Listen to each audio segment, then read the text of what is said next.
Good morning everyone. তো আমি বনশ্রী।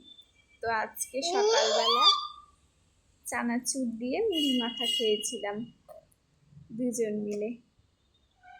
আর সেই মুড়ির ভাগ নিতে চলে এসেছিল একজন।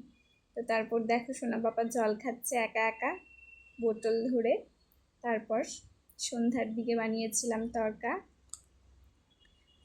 ওনা নিয়ে সন্ধ্যাবেলা যখনই অফিস থেকে আসবে পাপার কোলে ওঠার জন্য একদম পাগল, আর পাপাও পাগল সোনাকে দেখে।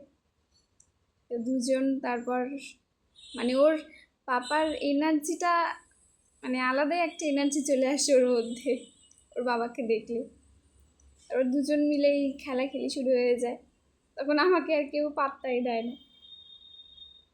দুজন মিলে খুব মস্তি করছে এখন। এখন একজন আরেকজনকে চোখের আড়াল করবে না। ওর বাবা যেদিকে যাবে ও সেদিকে যাবে, কোল ছাড়া হবেই না। এত ভালোবাসে ওর বাবাকে।